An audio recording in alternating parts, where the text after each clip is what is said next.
북한학 개론! 안녕하세요. 문교환입니다. 변은혜입니다. 자, 시작부터 모래시계를 놓고요. 네, 한 명이 없습니다. 오늘도 한 명이 없습니다. 네, 학생이 결석했어요. 네.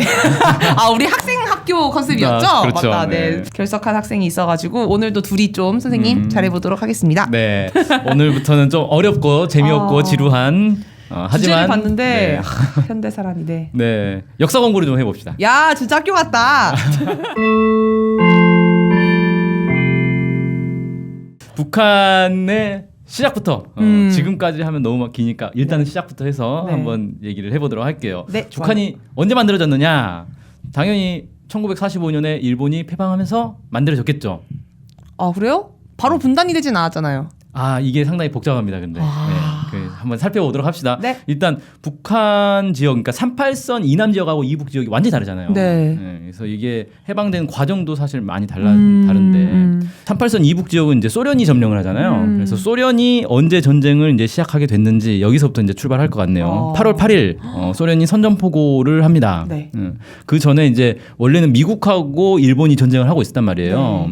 근데 미국이 자기들이 일본하고 전쟁하려니까 이제 너무 힘드니까 소련한테도 너네도 참전해서 좀 도와라 라고 했던 거고, 소련이 우린 지금 독일하고 싸우고 있는데 힘든데 히틀러가 망하면 그 다음에 와서 도와주겠다 이렇게 한 거죠. 그래서 독일이 망하고 소련이 이제 선전포고를 한 거예요.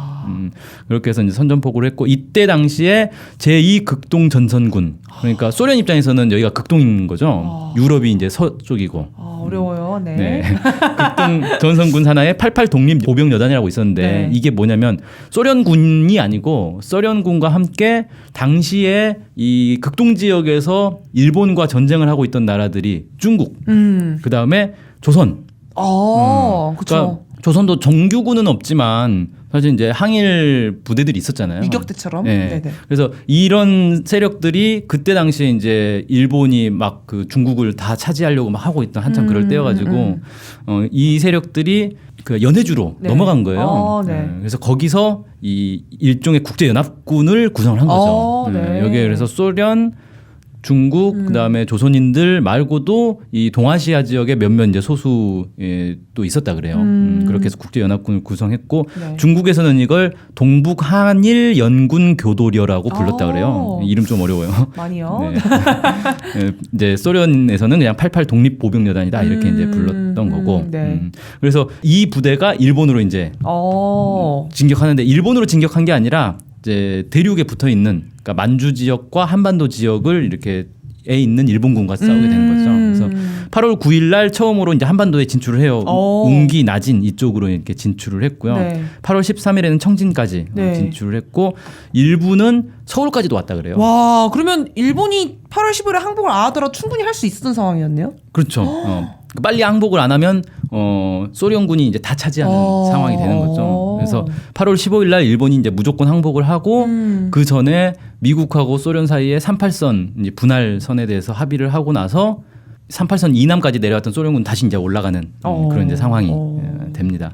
그래서 8월 15일 날 일본이 항복을 했는데 재밌는 건 8월 15일 날은 일본에 이제 일본 왕이 항복한 거잖아요. 무조건 항복 이렇게 했는데, 실제로 이제 항복을 하려면 일본 군들이 곳곳에 있었단 말이에요. 중국에도 있고 한반도에도 있고 뭐 동남아시아에도 막 있었고, 그러니까 이 일본 군 부대들이 각각 미국하고도 전쟁하고 소련하고도 전쟁하고 막 그랬잖아요. 중국하고도 전쟁하고, 이 각 당사국들하고 항복을 또 해야 되는 거예요. 일본 일왕이랑 한 게 아니고요? 하는 거는 그게 그러니까 아니에요? 그거는 한꺼번에 그냥 나 무조건 항복이야 라는 거고, 각 현지에 있는 부대들끼리 이제 저쪽 나라 사령관한테 나 항복했습니다라고 서명을 해줘야 되는 거예요. 또. 그래요? 그래서 그 날짜가 사실은 다 다릅니다. 그러니까 중국 같은 경우도 중국이 우리는 8.15 때 광복절 하잖아요. 중국은 날짜가 달라요. 실제로 일본군이 항복한, 현지에서 항복한 그날을 기념일을 하더라고요. 그리고 이제 우리 같은 경우는 이제 38선 이남에는 미군이 들어왔는데 미군은 9월 9일 날 항복서를 받아요. 38선 남쪽에 일본군한테서. 그러면 이제 퀴즈. 소련은 언제 받았을까? 항복서를. 그걸 저 어떻게 알아요? 다 다른데. 너무 하시네 문제가. 그래서 얼마나 가깝게 찍어서 맞추느냐. 원래 이게 두 명이 돼야 경쟁이 되는데 한 명이라서 참 어렵습니다. 아쉽네. 아, 이거 약간 업다운 퀴즈야, 업다운 퀴즈. 15일 이후일 것 같고. 네. 일단 찍어야 되는 상황이구나. 그러면 저는 빨리 했을 것 같습니다. 16일. 와, 15일 바로 했을 바로 거다. 다음 날. 네네네. 16일. 8월 16일. 네. 정답은요? 정답은 땡이고. 야, 역시. 며칠 차이가 나느냐? 네. 8월 22일이에요. 그냥 늦게 했네요. 그런데 사실 이제 383 이남보다는 빨리 한 거죠. 왜냐면 9월 9일 날 했으니까 383 이남은. 9월 9일에 성조기가 올라갔죠? 그렇죠.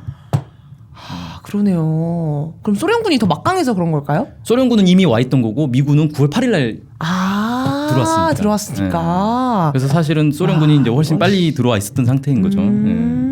그렇게 해서 실제 이제 전투 중단은 8월 20일 날 전투가 중단됐다 그래요. 네. 그러니까 이거 되게 웃긴 게 일본 애들은 자기네 왕이 8월 15일 날 무조건 항복을 했잖아요. 그런데도 20일까지 계속 전투를 했어요. 뒤에서 항복하고 앞에서는 싸우는. 정말 네. 그렇게 해서 이제 원래 이제 미소가 서로 합의했던 건 38선 이남 이북에 일본군 무장 해제를 시키고 각각 자기들끼리 무장 해제 시키고 거기에 이제 군정을 실시한다 이거였어요. 그래서 남쪽에도 이제 미 군정이 실시됐잖아요. 네. 북쪽에도 소련 군정이 실시가 됐어요. 마찬가지로 똑같이. 근데 소련 군정하고 미 군정하고는 좀 이제 보이는 모습은 좀 많이 달랐죠. 네네네. 소련 군정 같은 경우는 행정권을 인민위원회에 그냥 이양을 해버렸어요. 미 군정은 아니었죠. 네. 그러니까 그때 당시에 8.15 딱 지나고 일본이 항복 선언을 하니까 그때부터 인민위원회가 곳곳에 막 다 건설되잖아요. 웬만한 지역에 다 있었다 그래요. 네네네. 근데 이게 말 그대로 주민들이 자발적으로 만든 자치기구인데 미 군정이 행정기구이기 때문에 다른 건 인정할 수 없다 이런 입장이었던 거고 소련군은 행정권을 그냥 인민위원회에 그냥 이양을 해버린다 이런 거였어요. 그래서 이것과 관련해서는 사실 이제 여러 논란들이 있죠.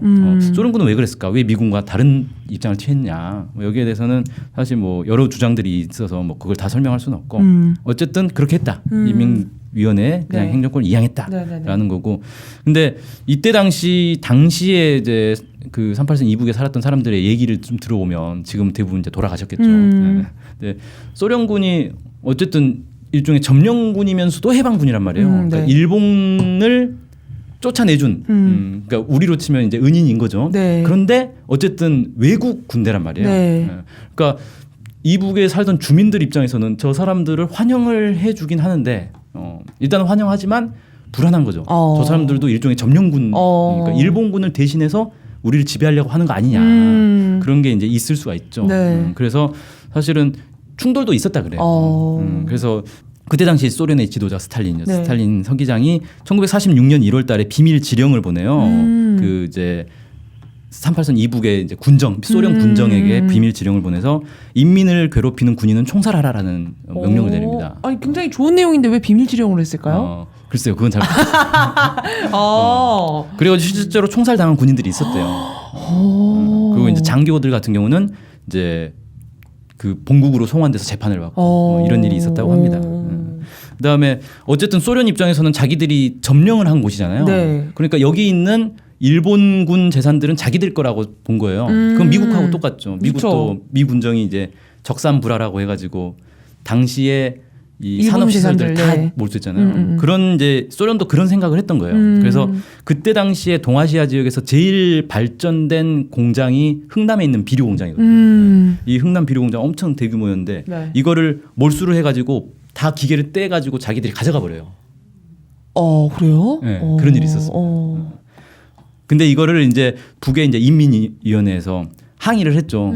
왜 그걸 가져가냐. 내놔라. 그래서 47년에 다시 반환을 합니다. 그런 이제 우여곡절들이 있었어요. 네. 자, 그럼 이제 두 번째 퀴즈 나갑니다. 네. 재밌네요. 되게. 네. 자, 해방 직후에 소련은 북한에 사회주의 정부를 세울 것을 요구 혹은 권유하였다. 맞으면 동그라미, 틀리면 X. 그랬을 것 같은데요. 어쨌든 소련이 사회주의 국가고, 그렇죠. 이념 전쟁에 따라서 사회주의 국가가 많이 생겼으면 좋겠는 바람에서 그렇죠. 북한한테 요구를 하지 않았을까 이런 생각에 O. 네. 지금 제가 방금 봤는데 세젤예 변은혜라고 써졌군요. 네. 뭔지 아세요, 세젤예? 무슨 뜻인지 뭐 대충 짐작이 갑니다. 세상에서 제일 뭐 예쁜. 네, 죄송합니다. 네. 정답은 X입니다. 왜요? 오. 이게 참 미스테리이긴 해요, 사실. 네. 소련이 그때 당시에 왜 군정도 이렇게 철저하게 안 하고 그냥 북한 그러니까. 주민들한테 그냥 알아서 해라 이렇게 네네네. 넘겨주고 소련은 사회주의 국가인데 왜 자기들이 점령한 지역에 사회주의를 그렇게 추진을 안 했을까? 아니 그러면 근데 왜 북한이 사회주의를 했을까요? 그럼? 그러니까 이건 그냥 자발적으로 그렇게 된 거죠, 사실은. 한 게 아니고. 그래서 이유는? 네, 여기에 대해서는 보통 이제 두 가지 이유를 꼽는데 하나는 그때 당시에는 사실 극동 지역보다 유럽 지역이 소련 입장에서는 더 중요했다는 거예요. 그래서 동유럽 지역에 이제 흔히 소련의 위성 국가라고 얘기하잖아요. 동유럽 국가들 사회주의 건설하고 이런 게 사실 더 중요했던 거죠. 그래서 극동 지역에는 사실 크게 신경을 못 쓰고 있었다 소련이 네. 이런 이제 설이 있고 또 하나는 당시에 한반도는 거의 농업 국가였단 말이에요. 네. 노동자 비율이 너무 적어서 사회주의를 하려면 노동 계급이 있어야 되는데 노동자가 몇 명 되지도 않는데 어떻게 사회주의 하냐. 그래서 여기는 아직 낙후한 봉건 사회라서 사회주의를 하기는 어렵다. 이렇게 또 판단했다라는 거예요. 실제로 이제 설마 소련이 그래도 사회주의 국가인데 소련이 시켜가지고 사회주의 된 거 아니냐 이렇게 많이들 생각하잖아요. 근데 1993년도에 네. 비밀 훈령이 하나 공개가 된 게 있어요. 예. 그때 당시에 스탈린과 그다음에 소련의 참모총장이 안토노프였는데 네. 스탈린과 안토노프의 공동 명의의 비밀 훈령이 이 극동 지역의 사령관한테 왔어요. 네. 예. 그 내용을 보니까 실제로 이렇게 돼 있어요. 북한 영토 내에 소비에트나 소비에트 정권의 다른 기관을 수립하거나 소비에트 제도를 도입하지 말 것. 반일적인 민주주의 정당 단체의 광범한 동맹에 기초하여 북한의 부르주아 민주주의 정권을 수립하는 데 협조할 것. 그러니까 부르주아 민주주의 정권이니까 이건 그냥 일반 자본가 국가를 그쵸, 네. 자본주의 국가를 만들라는 거예요. 약간 이상하다. 그래요? 그러니까 여기는 노동자가 부족하니까 일단 봉건 사회에서 자본주의 사회로 간 다음에 너무 기계적이네. 그렇게 온 거죠. 세 번째는 적군에 의해 그러니까 적군이라는 거는 그 붉을 적자 써서 붉은 군대 소련 군대를 얘기하는 거예요. 붉은 군대. 예. 붉은 군대에 의해 점령된 조선 지역에서 반일적인 민주적 재단체 및 정당의 조직을 방해하지 말 것이며 그 작업을 도와줄 것. 반일적인 거 이거는 네. 뭐 이해가 되네요. 그다음에 현지 주민들에게 다음을 설명해 줄 것. 1번 붉은 군대는 일본 약탈자들을 분쇄할 목적으로 북조선에 진주한 것이며 조선의 소비에트 제도를 도입하거나 조선 영토를 획득하려는 목적을 추구하지 않는다. 이걸 잘 설명하라는 거예요. 오해할 수 있으니까. 네네네. 북한 시민의 사유 및 공유 재산은 소련군 당국의 보호하에 있다. 이런 것들을 설명하라. 그래서 이걸 보면 실제로 북한의 사회주의를 건설하려는 생각이 없었구나 소련이. 이게 확인이 되는 거죠. 그러면 이제 이건 지금까지 이제 소련 군정이 뭘 했는가 이거 쭉 살펴본 건데 네. 그럼 실제로 이제 북한 사람들은 뭘 어떻게 했느냐 네. 이걸 좀 봐야 되는데 아까 이제 그 88 독립 여단이 쭉 진출을 했다 그랬잖아요. 네. 한반도로. 네. 거기에 88 독립 보병 여단이라는 것 자체가 소련군이 아니라 소련과 여러 나라들이 섞여 있는 거였고 특히 이제 여기에 중국인들은 만주 지역을 이제 해방하는데 직접 이제 개입을 한 거고 네. 여기에 이제 조선인들 그러니까 조선인 출신의 항일 부대들은 이제 한반도로 진출을 네, 같이 했겠죠. 네. 예. 여기에 이제 대표적인 게 바로 이제 김일성 부대가 여기 같이 있었던 거죠. 그래서 당시만 해도 그 김일성 부대가 가장 활발하게 항일 운동을 해왔던 부대란 말이에요. 그래서 남북을 걸쳐가지고 한반도에 있는 사람들은 다 항일 부대 하면은 김일성 부대를 부대. 떠올렸던 거죠. 네네. 대표적인 이제 부대였고 그래서 당연히 김일성 장군이 온다 그래가지고 이제 난리가 났죠. 막 전설의 뭐 항일 빨치산 막 이런 이제 분위기였단 말이에요. 네네네. 그래서 이제 그때 이제 김일성 부대도 이제 그때 같이 들어왔던 거고 네. 1945년 10월 10일 날 북한에서 이제 아주 중요한 건데 조선공산당 북조선 분국을 설치를 합니다. 그러니까 최초로 당을 만든 거예요. 그래서 지금도 북한은 10월 10일을 당 창건 기념일로 세죠. 며칠 전이었죠. 네. 처음 이름은 조선공산당 북조선 분국이었다 그래요. 그러면 남조선은 따로 있다 이런 의미였나요? 그렇죠. 그러니까 조선공산당 남조선이 따로 있었겠죠.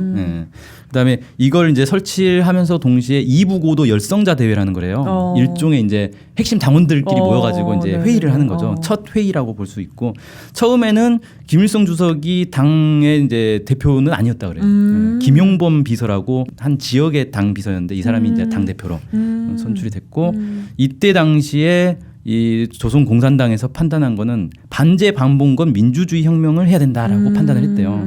그러니까 반제라는 거는 일제 잔재들을 이제 청산해야 된다라는 거고 반봉건이라는 건 봉건 사회이기 때문에 봉건 사회에서 이제 벗어나야 된다. 그래서 민주주의 혁명을 해야 된다. 그러니까 사회주의 혁명을 하자는 얘기를 안 했죠. 공산당임에도 불구하고. 그러니까 당장의 단계는 사회주의를 할 수 있는 단계가 아니다. 이렇게 본 거예요. 네. 그 다음에 이제 10월 14일 4일 지나서 김일성 장군 환영 평양 시민대회를 합니다. 이게 아주 유명한 대회죠. 그래서 이때 막 평양 시내에 어마어마하게 사람들이 모였다 그래요. 근데 여기서 이제 어떤 일이 발생하냐면 연설을 하려고 딱 올라갔는데 되게 젊은 사람인 거예요. 네. 북한 사람들이 약간 충격을 받은 거죠. 되게 백발에 뭔가 노인일 막 거라고 수염 이렇게 막 옛날 그 나오잖아요. 산신령 수준의 네. 그런 사람을 생각했는데 갑자기 이제 젊은 사람이 딱 나타나니까 예상하고 너무 다르니까 그때부터 이제 가짜 김일성 설이 돌았다 그래요. 네. 그러니까 그게 뭐 남쪽에서만 유포된 그런 게 아니라 실제 그 자리에 있던 북한 사람들도 저 가짜 아니야? 이런 얘기들이 돌았던 거죠. 주권방송이 미랄영농조합법인과 함께 우리밀 라면을 판매합니다. 수입산 밀이 아닌 완전 토종 호밀과 안진뱅이 밀로 만든 건강한 우리밀 라면입니다. 아이들에게도 어르신들께도 안심하고 요리해줄 수 있는 착한 라면입니다. 주권방송 홈페이지 배너를 클릭하셔서 착한 장터 페이지를 들어오시면 여러가지 종류의 라면을 주문하실 수 있습니다.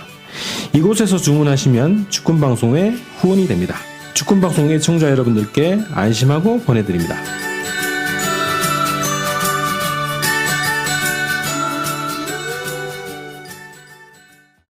그러고 나서 이제 당을 만들고 나서 뭘 했냐면 이 단체들을 만들기 시작해요. 네. 대중 단체들. 네. 그래서 이제 노동자 단체. 그걸 조선 노동조합 전국 평의회 전평이라고 이제 줄여서 부르는데 북조선 총국을 만들고 그다음에 북조선 여성 동맹을 만듭니다. 그러니까 노동자 단체 하나 만들고 여성 단체 하나 만들고. 제일 먼저 만든 게요? 네. 오, 그게 신기하다. 11월 달에 만들었고 이듬해 1월 달에 조선민주주의 청년동맹 북조선위원회 그러니까 청년단체죠. 전조선 농민조합 총연맹 북조선연맹 그러니까 농민단체죠. 그래서 노동자 청년 농민 여성 이렇게 4개 단체를 이제 만듭니다. 근데 이 만드는 과정에서도 사실 되게 복잡했다 그래요. 왜냐하면 정치색이 다른 공산당뿐만 아니라 다른 세력들도 많이 있었을 거 아니에요. 이 세력들이 각자 다 자기들 청년단체 노동단체를 다 만들려고 했단 말이에요. 그러니까 이게 자칫하면 여러 단체들이 막 난입을 난립하는 그런 상황이 될 수가 있는 거잖아요. 그리고 성향도 이제 사회주의 계열, 뭐 민족주의 계열, 뭐 우파 계열, 뭐 다양하게 복잡하게 있었기 때문에 이러면 안 된다. 당장 나라를 만들어야 되는 상황인데 지금 막 이제 해방돼서 정부도 아직 못 세운 상황에서 다 뿔뿔이 이렇게 갈라져서 서로 경쟁하고 티격태격 싸우고 이러면 안 된다라고 해가지고 이걸 이제 단일한 단체들로 만들기 위해서 되게 어려움이 많이 있었다 그래요. 그리고 나서 이제 1946년 2월 달에 북조선 임시인민위원회가 출범을 합니다. 네. 여기 이제 위원장은 김일성 주석이 당시 위원장으로 선출이 됐고요. 네. 그러니까 첫 정부 조직이다. 임시정부라고 보면 됩니다. 첫 정부 조직이 이제 만들어진 거죠. 자, 여기서 이제 퀴즈 마지막 퀴즈 나갑니다. 토지 개혁을 했단 말이에요. 네. 이때 당시에 가장 큰 화두가 토지 개혁이었어요. 남이든 네. 북이든. 네. 네. 자, 북한의 토지 개혁은 모든 토지를 몰수해서 국유화한 다음에 모든 농민에게 다시 골고루 경작권만 나눠주는 형식으로 진행했다. 그러니까 경작권만, 소유권을 준 건 아니고. 이건 제가 알아요. 압니까? 네. 오, X입니다. X? 네. 오. 토지도 같이 줬다. 아. 내 땅을 내가 할 수 있도록 한 토지도 같이. 네. 정답입니다. 야! 야, 공부를 많이 했네요. 민망하네요. 학교에서 배우신 거예요? 아니면 따로 그 책을 본 거예요? 네, 책을 좀 봤어요. 야. 오, 되게. 부끄러워. 네. 그래서 1946년 3월 5일 날 토지 개혁 법령이 발표가 됐는데 네. 사실은 이 전부터 지방인민위원회 차원에서 토지 개혁이 이루어지고 있었어요. 네. 근데 이때 당시에 토지 개혁을 어떻게 할 거냐, 어떤 원칙으로 할 거냐가 정말 복잡한 문제였다 그래요. 네. 그렇겠죠. 그러니까 이제 남쪽은 유상 몰수 유상 분배였잖아요. 북쪽은 이제 무상 몰수 무상 분배인데, 그러니까 모조리 몽땅 다 몰수할 거냐, 아니면 일부만 몰수할 거냐. 그러니까 사실은 이제 쉽게 말해서 그냥 소규모 농지를 가진 사람들이 있었단 말이에요. 이 사람 땅까지 뺏어야 되는 거냐. 좀 이제 논란이 되는 거죠. 그 다음에 나눠줄 때 이거를 토지까지 나눠줄 건지 소유권까지 줄 건지 아니면 국가가 소유하면서 경작권만 줄 건지. 그러니까 이때부터 이미 사회주의적 제도를 시행을 할지 말지에 대한 논란도 있었던 거고. 그러다가 여러 가지 이제 막 그 편향들 뭐 논쟁들이 있다가 결국 정리된 건 뭐냐면 그 일본이 직접 가지고 있던 땅, 네. 친일파가 가지고 있던 땅, 네. 그 다음에 지주가 남쪽으로 도망가 버린 그래서 그냥 빈 땅이 돼 버린 네. 땅 문서를 가지고 도망갔어요 그 사람들이. 땅 필요가 없는데? 지금도 그거 가지고 있는 사람 많습니다 남쪽에. 아. 통일되면 자기 땅 찾으러 갈 거라고. 와. 짱이다 진짜. 네. 그런 사람들의 땅, 네. 그 다음에 소작을 주던 땅. 그러니까 원칙이 뭐냐면 자기 땅에서 자기가 농사지어야 한다. 그러니까 농사짓는 사람이 그 땅을 가져야 된다는 게 원칙이었어요. 그러니까 소작을 주는 거는 인정 안 하겠다. 그래서 소작 주던 땅은 다 몰수. 네. 대신에 지주라 하더라도 자기가 농사짓던 땅은 몰수하지 않는다. 이게 있고 그다음에 대지주가 기준이 5정보였어요. 네. 그래서 5정보 이상의 대지주의 땅을 몰수하는데 이것도 마찬가지로 그 사람들이 직접 땅 농사를 짓는다면 그건 보장한다. 뭐 이런 거였죠. 이렇게 해서 이것들을 이제 쭉 몰수를 해서 가족 수와 노동력에 따라서 농촌위원회에서 분배를 쭉 해줬대요. 그래서 가족이 많으면 땅을 좀 더 주고, 네. 뭐 이런 식으로. 그래서 이거를 한 달 만에 완료를 했다는 거예요. 근데 보통 이제 그 봉건 사회에서 네. 이제 벗어나는 과정에서 토지 개혁을 많은 나라들이 했거든요. 근데 세계에서 가장 빨리 했대요. 한 달 만에 토지 개혁을 한 사례가 없대요. 왜냐하면 이거 사실 기득권의 땅을 몰수해서 나눠준 그쵸. 건데 얼마나 큰 그쵸, 충돌과 그쵸, 반발 막 그쵸. 이런 게 있었겠어요. 그쵸. 예. 근데 이게 이제 됐던 거는 사실 이런 대지주들이 대부분 남쪽으로 가버렸어요. 그러니까 반발을 할 세력이 없었던 거예요. 물론 반발이 있긴 있었어요. 이때 당시에도 있긴 있었는데 주요 반발 세력들이 다 남쪽으로 내려가 버린 상태였기 때문에 어느 정도 좀 잘 됐고 대부분의 이제 소작민들은 토지 개혁한다니까 다 좋아했죠. 왜냐하면 자기 땅을 갖는 거니까. 농민들의 평생 소원이 그거잖아요. 자기 땅 갖는 거. 이걸 해준다니까 무조건 협조를 해준 거죠. 그러면서 농민당원이 대거 입당을 합니다. 그쵸, 이제 그렇겠죠. 이걸 이제 공산당이 주도를 해서 이 사업을 했기 때문에 공산당에 그래서 갑자기 토지 개혁을 하고 나서 전체 공산당 당원 수가 80배로 늘어났다. 완전히 뻥튀기가 된 거죠. 네. 그다음에 이제 농민동맹에도 회원들이 그냥 어마어마하게 증가를 하고 그래서 공산당의 지지율이 엄청나게 이제 올랐다 그래요. 그리고 이제 토지 개혁뿐만 아니라 그 이후에 이제 노동법 6월달에 노동법을 만들고 그러니까 임시인민위원회가 이런 법들을 다 만드는 거예요. 7월달에 남녀 평등권 법을 오마이갓. 만들고 야. 8월달에 산업 국유화 와. 그래서 주요 산업들 주요 공장들 이런 걸 국유화하고 이런 걸 했다고 합니다. 예. 아. 오늘 딱 1년 했습니다. 1945년부터 46년 1년도 안 했네. 8월까지 했으니까 1년. 몇 파트까지 있어요? 이게 지금 글쎄요. 한 번에 1년씩 하니까 한 70파트 있는 거 네, 아닌가요? 그렇게 될 것 같네요. 정말 너무 착착 잘 되네요. 그래서 사실 진짜 상당히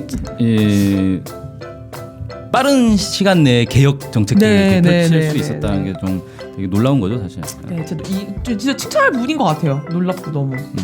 네, 다음 시간이 너무 기대됩니다. 빨리 하죠, 다음 거. 네, 그렇습니다. 그럼 오늘 방송은 여기서 마치겠습니다. 감사합니다. 안녕히 계세요.